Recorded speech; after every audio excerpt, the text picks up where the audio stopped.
Hello student, welcome to my YouTube channel Rohit academy. Student, आज हम इस वीडियो में आप लोगों को बताएंगे क्लास 10th का आप लोगों का सब्जेक्ट है साइंस है, यानी कि कक्षा 10 का विषय आप लोगों का विज्ञान है। अर्धवार्षिक परीक्षा का ये आप लोगों का पेपर है 2024 और 2025 का बिल्कुल न्यू पेपर, वायरल पेपर है।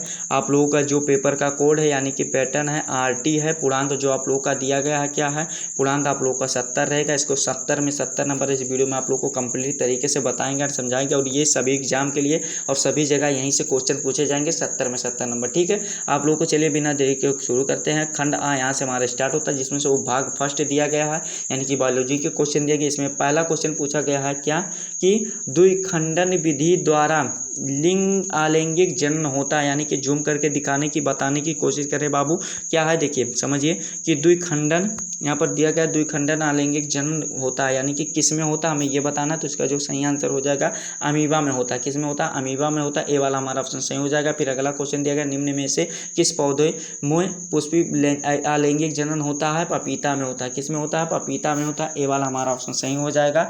फिर अगला क्वेश्चन दिया गया बाबू, एक पुष्प के स्थिर केसर मध्य भाग को कहते हैं, यानी कि क्या कहते हैं? तो वर्तिका कहते हैं। क्या कहते हैं? वर्तिका कहते हैं। हमारा बी वाला ऑप्शन सही हो जाएगा इसका। फिर चौथा क्वेश्चन दिया गया, मादा लिंग हार्मोन कहलाता है, यानी कि क्या कहलाता है? एस्ट्रोजन कहलाता है, यानी कि क्या कहलाता है? एस्ट्रोजन कहलाता है। सा वाला हमारा ऑप्शन सही हो जाएगा। फिर अगला क्वेश्चन पांचवा दिया गया। जितना भी क्वेश्चन बता रहे हैं सभी मोस्ट इंपॉर्टेंट क्वेश्चन है, दिमाग में इसको बैठा लीजिएगा और सभी के पेपर में यहीं से क्वेश्चन पूछे जाएंगे। पांचवा क्वेश्चन दिया गया, मेडुला अब्लांगेटा यानी कि अब्लांगेटा नियंत्रण करता है, यानी कि किसको नियंत्रण करता है हमें ये बताना। तो इसका जो सही आंसर हो जाएगा अनैच्छिक क्रियाओं को करता है, यानी कि बा वाला हमारा ऑप्शन सही हो जाएगा। फिर अगला क्वेश्चन दिया गया कि समान मनुष्य के मस्तिष्क का भार होता है, यानी कि कितना होता है? तो 1300 से 1400 ग्राम होता है, यानी कि बी वाला हमारा ऑप्शन इसका राइट हो जाएगा। क्या 6 का राइट आंसर बी वाला हो जाएगा। ठीक है, फिर अगला क्वेश्चन दिया गया, मनुष्य के मस्तिष्क में कौन सा भाग सर्वाधिक विकसित होता है, यानी कि सर्वाधिक विकसित कौन सा भाग होता है हमें ये बताना। तो सातवां का जो राइट आंसर हो जाएगा हमारा ए वाला ऑप्शन सही हो जाएगा, ब्रह्म हो जाएगा। ठीक है, हमारा ए वाला ऑप्शन सही हो जाएगा इसका। फिर अगला क्वेश्चन देखिए, अगले क्वेश्चन पर आते हैं। आठवां क्वेश्चन उपभाग यहाँ से सेकंड दिया गया है, जिसमें से आठवां क्वेश्चन पूछा गया कि विद्युत परिपथ में विद्युत शक्ति का सूत्र होता है, यानी कि क्या होता है? तो P बराबर क्या होता है, यानी कि पावर बराबर क्या होता है? V²R होता है, यानी कि हमारा कौन सा सी वाला ऑप्शन इसका सही हो जाएगा। ठीक है, फिर अगले क्वेश्चन पर आते हैं। क्या दिया गया है कि यहाँ पर दिया गया है बाबू की 220 वोल्टेज प्लस क्या दिया गया है 100 वोल्टेज के विद्युत बल्ब के तंतु का प्रतिरोध होता है, यानी कि प्रतिरोध कितना होता है हमें ये बताना। तो 9वां का जो सही आंसर हो जाएगा हमारा बी वाला ऑप्शन सही हो जाएगा। कितना होता है? 400 कितना 84 ओम होता है। कितना होता है? 484 ओम होता है। ठीक है, हमारा बी वाला ऑप्शन सही हो जाएगा इसका। फिर 10 वाला यानी कि 10वां क्वेश्चन देगा, ओम के नियम का सूत्र है, यानी कि ओम के नियम का सूत्र कौन होता है हमें ये बताना। तो इसका जो सही आंसर हो जाएगा बी बराबर क्या हो जाएगा? I/R हो जाएगा, यानी कि सी वाला हमारा ऑप्शन सही हुआ। फिर अगला क्वेश्चन 11 वाला जाएगा, प्रतिरोध का मात्रक है, यानी कि प्रतिरोध का मात्रक क्या होता है हमें ये बताना। तो ओम होता है। क्या होता है? ओम होता है। ए वाला हमारा ऑप्शन सही हो जाएगा बाबू। फिर अगला क्वेश्चन दिया गया है कि 12 वाला क्वेश्चन दिया गया कि ताप बढ़ाने पर किसी चालक की विद्युत प्रतिरोध क्या होती है, यानी कि बढ़ती है या घटती है, क्या होती है हमें ये बताना। तो 12 का जो सही आंसर हो जाएगा हमारा बी वाला ऑप्शन राइट हो जाएगा, बढ़ती है। क्या हो जाएगा? चालक बढ़ती है, हमारा बी वाला ऑप्शन सही हो जाएगा। फिर अगला क्वेश्चन दिया गया बाबू 13 वाला कि किसी विद्युत बल्ब का अनुतापांक कितना दिया गया 220 वोल्टेज अनुपात क्या दिया गया 180 दिया गया ना, 100 वोल्टेज है। तो तब इससे 110 वोल्ट पर प्रचलित करते हैं, तब इसके द्वारा उपयुक्त शक्ति कितनी होगी, यानी कि उपयुक्त शक्ति कितनी हो जाएगी हमें ये बताना। तो 13 का जो राइट आंसर हमारा हो जाएगा डी वाला ऑप्शन राइट हो जाएगा, 25 वोल्टेज हो जाएगा, वोल्ट। ठीक है, फिर अगला वाट हो जाएगा। ठीक है, 25 वाट हो जाएगा हमारा। फिर यहाँ पर बाबू जो 100 वाट दिया गया है, W का मतलब होता है वाट और V का मतलब वोल्ट। ठीक है, उपभाग यहाँ से हमारा 3 स्टार्ट होता है, जिसमें से 14 वाला क्वेश्चन पूछा गया, निम्नलिखित में से किस यौगिक में कीटोनिक यानी कि क्या हो जाएगा C डबल बॉन्ड O समूह उपस्थित होता है, यानी कि किस में होता है हमें ये बताना। तो इसका जो सही आंसर हो जाएगा 14 का राइट आंसर हमारा जो सही हो जाएगा डी वाला ऑप्शन लॉक कर देंगे, यही राइट है। ठीक है, फिर अगला क्वेश्चन पूछा गया है, एसिटिल्डिहाइड का IUPAC नाम होता है, यानी कि इसका IUPAC नाम जो होता है बाबू क्या होता है? ये एथेनॉल होता है, यानी कि हमारा बी वाला ऑप्शन सही हो जाएगा। फिर अगला क्वेश्चन दिया गया है कि एसिटिक अम्ल की क्रियात्मक समूह है, यानी कि कौन सा होता है? तो सी वाला हमारा ऑप्शन सही हो जाएगा इसका। फिर अगला क्वेश्चन दिया गया प्रोपेन, देखिए बाबू प्रोपेन का सूत्र होता है, यानी कि प्रोपेन का सूत्र जो होता है C3H8 होता है, यानी कि हमारा बी वाला ऑप्शन सही हो जाएगा इसका। फिर 18वां क्वेश्चन दिया गया है कि संतृप्त हाइड्रोकार्बन में नहीं होता, यानी कि संतृप्त हाइड्रोकार्बन में क्या नहीं होता हमें ये बताना है। तो इसका जो सही आंसर हो जाएगा हमारा ए वाला ऑप्शन राइट हो जाएगा, एकल बंध नहीं होता। क्या नहीं होता? एकल बंध नहीं होता। ठीक है, हमारा ए वाला ऑप्शन सही हो जाएगा। फिर 19 वाला क्वेश्चन यहाँ पर दिया गया, एल्केनों का समान सूत्र होता है, एल्केनों का जो समान सूत्र होता है CnH2n होता है, यानी कि हमारा बी वाला ऑप्शन सही हो जाएगा इसका। फिर अगला क्वेश्चन 20 वाला दिया गया है कि निम्नलिखित में से एसिटिल एल्डिहाइड है, यानी कि एल्डिहाइड कौन सा है हमें ये बताना है। तो ए वाला हमारा मेथेनॉल है। क्या है? मेथेनॉल है।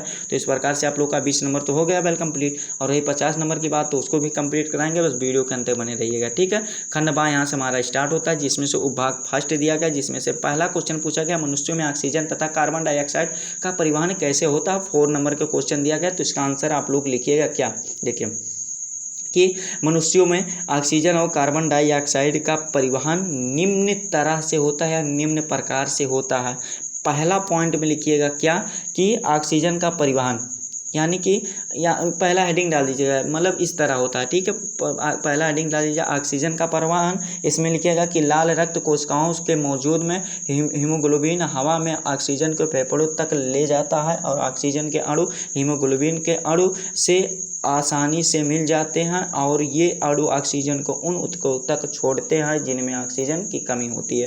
ठीक है, तो ये वाला हो जाएगा। फिर कार्बन डाइऑक्साइड का परिवहन लिखिएगा। इसमें क्या लिखना है कि कार्बन डाइऑक्साइड, इसका हेडिंग डाल दीजिए कार्बन डाइऑक्साइड का परिवहन, यानी कि CO2 का परिवहन। इसमें लिखना है कि कार्बन डाइऑक्साइड पानी में घुलनशील होता है और रक्त प्लाज्मा में घुले हुए क्या होता है शरीर के ऊतकों को फेफड़ों को पहुँचाती है और फेफड़ों में यह रक्त हवा में फैल जाती है, यानी कि मतलब फैल जाती है और फिर नाक के जरिए या बाहर निकल जाती है। और ऑक्सीजन और कार्बन डाइऑक्साइड इस आदान प्रदान की क्रिया को क्या कहते हैं? श्वसन कहते हैं, यानी कि क्या कहते हैं बाबू? श्वसन कहते हैं। तो इस प्रकार से आप लोग का 4 नंबर तो इसमें वेल कंप्लीट हो जाएगा।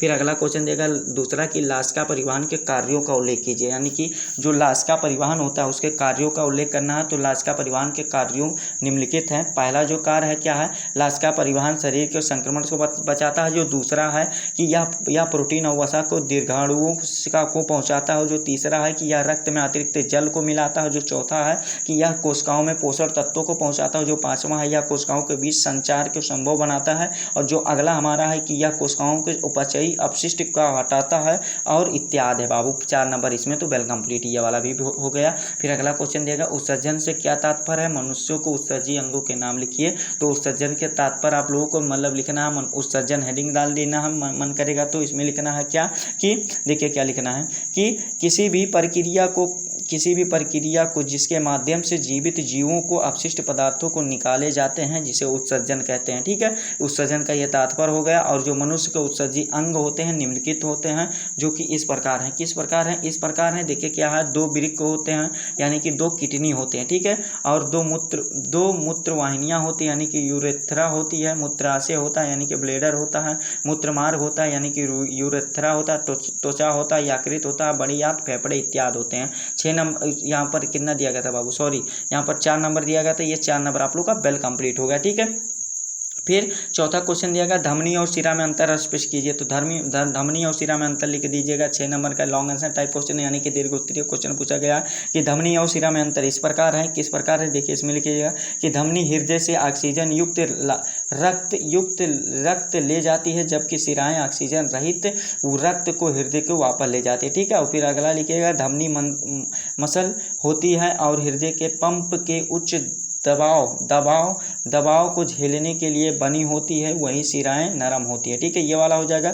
फिर अगला लिखना है धमनियों की दीवारें मोटी और लचीलादार होती है, जबकि शिराओं की दीवारें धमनियों की तुलना में पतली होती है। ठीक है, ये हो जाएगा। धमनी लाल दिखती है जबकि शिराएं जो होती है नीली दिखती हैं। ये आप लोग का 6 नंबर इसमें भी वेल कंप्लीट हो जाएगा। आप लोग के लिए ऑफर दिया जाएगा अथवा करके कि मानव में पोषण की प्रक्रियाओं को समझाइए, तो इसको भी अच्छे तरीके से तैयार कर लीजिए बाबू। और देखिए उपभाग यहाँ से हमारा स्टार्ट होता है सेकंड, यानी कि दूसरा। पांचवा क्वेश्चन दिया गया है कि 2-3-4 ओम दिया गया है प्रतिरोधों को ये बताना है, यानी कि इसको आप लोग को गणना करना है परिवाहित। तो देखिए बताना हमारा काम है, आप लोग इसको न्यूमेरिकल जितने दिए गए बाबू अच्छे तरीके से रफ कॉपी में इसको नोट कर लीजिएगा वीडियो को रोक करके, और ये आप लोग को अच्छे तरीके से सॉल्व करके पेपर देने जाना है, ठीक है। ये वाला भी न्यूमेरिकल प्रतिरोध याद करना है, 4 नंबर का क्वेश्चन, तो इसको अच्छे तरीके से तैयार कर लेना। ये वाला भी क्वेश्चन तैयार कर लेना, इसमें अथवा करके भी दिया गया है क्या कि ये बोल्ट दिया गया, तो ये तीनों को ज्ञात करना है। 6 नंबर का क्वेश्चन, तो इसको अच्छे तरीके से तैयार कर लेना है। और फिर अगला क्वेश्चन दिया गया वो भाग यहाँ पर थर्ड दिया गया, यानी कि तीसरा, जिसमें से 8वां क्वेश्चन पूछा गया दहन अपक्रिया का उदाहरण सहित बताइए समझाइए।